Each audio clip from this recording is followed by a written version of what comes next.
আপনার কর্মজীবনটা কি আসেন সেটা দেখি। আপনার কর্মজীবন কি ভালো? না মির্জা ভাই, আপনার কর্মজীবন ভালো না। আপনার কর্মজীবন কলঙ্কে ভরা। না, আমি কোনো পত্রিকার নিউজ নিয়ে আপনার চরিত্র হনন করব না, ওইটা আমার কাজ না। 2015 সালে আপনি আপনার নিজের দাখিল করা হলফনামা থেকেই দেখাবো। আসেন আমরা আমাদের ঠিক পথে জন্ম নেওয়া মির্জা আব্বাস ভাইয়ের আমলনামা দেখি। আচ্ছা মির্জা আব্বাস ভাই, মির্জা তো আপনার পারিবারিক পদবি না, তাই না? এটা আপনি লাগাইছেন পরে। আপনার বাবার নামের আগে তো মির্জা নাই, তাই না? আপনার বাবার নাম আব্দুর রাজ্জাক। আপনার এখানে মির্জা লাগাইতে হইল ইনফিরিয়রিটি কমপ্লেক্সে এলিট হইতে চাইছেন, নতুন বাংলাদেশের এলিট হইতে চাইছেন না। টাকা পয়সা হয়েছে, এখন মির্জা না থাকলে ক্যাঙ্কা হয়, অসুবিধা নাই। বাঙ্গুল্যান্ডে এভাবেই সব এলিট গড়ে উঠছে, ওই যে সোহরাদ্দির বডিগার্ড থেকে। আচ্ছা যাই হোক, মির্জা আব্বাস তো এটা ব্যাংকের মালিক, জানেন তো? ঢাকা ব্যাংক 1995 সালে ব্যাংকটা প্রতিষ্ঠিত হয়, মির্জা আব্বাসই প্রতিষ্ঠাতা। এই ঢাকা ব্যাংকটা দেশের প্রথম দিকের বেসরকারি মালিকানায় প্রতিষ্ঠিত ব্যাংকগুলোর মধ্যে অন্যতম ব্যাংক। কোনো সমস্যা হয়নি। অনেক ব্যাংকের সমস্যা হয়েছে, জয় বাংলা হয়ে গেছে হাসিনার আমলে। মির্জা আব্বাসের ব্যাংকের কোনো সমস্যা হয়েছে? হয় নাই। হ্যাঁ, তো ব্যাংক প্রতিষ্ঠার টাকা পেলেন কেমনে মির্জা আব্বাস ভাই? আপনার ফ্যামিলি কি জমিদার ছিল? আপনার আব্বা কি করতেন?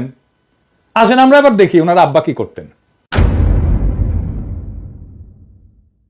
উনার আব্বা মতিঝিল সরকারি উচ্চ বিদ্যালয় বা মতিঝিল সেন্ট্রাল গভর্নমেন্ট স্কুল হিসেবে যেটা পরিচিত, ওই স্কুলের দপ্তরি ছিলেন। ডং ডং ডং ডং ডং ডং কইরা ঘন্টা বাজাইতেন। কি মির্জা আব্বাস ভাই, খারাপ লাগলো? হ্যাঁ, দপ্তরের কাজ খারাপ না, সম্মানের কাজ। কিন্তু আপনি যে কাজ করতেছেন সেটা সম্মানের না। দপ্তরের কাজের পাশাপাশি আপনার স্কুলের সামনে মসজিদের সাথে একটা ছোট্ট পুরীর দোকান ছিল। পুরি বানাইতেন আপনার আব্বা, ওই পুরীর দোকান চালাইতেন। ওই সিপার পুরীর দোকানের জমিটাও ছিল রেলের। এখনো আপনি রেলের জায়গা দখল করে বাসা বানায় বসবাস করছেন। হয়তো পরের জায়গা, পরের জমি, ঘর বানাইয়া আমি রই। আমি তো ভাই জমির মালিক নই। দপ্তরি থাকাটা কোনো অপরাধ না, লজ্জারও না। কিন্তু ওই অবস্থা থেকে ব্যাংক মালিক হওয়ার জার্নিটা আমরা বুঝে দেখতে চাই। কেমনে বাংলাদেশের এলিট তৈরি হয়েছে, কেমনে বাংলাদেশের পলিটিশিয়ানরা তৈরি হয়েছে, কেমনে বাংলাদেশের রাজনীতিতে দুর্বৃত্তায়ন হয়েছে।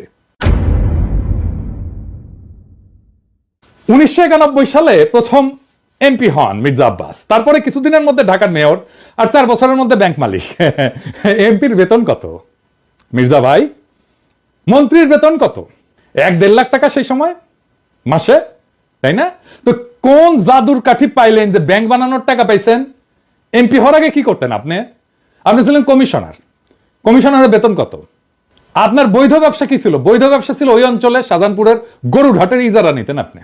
সেই 75 পরবর্তী সময় কমলাপুর রেলওয়ে যত ঠিকাদারি, সড়ক পরিবহন সহ আরো বহু জায়গা থেকে চাঁদা উঠাইতেন।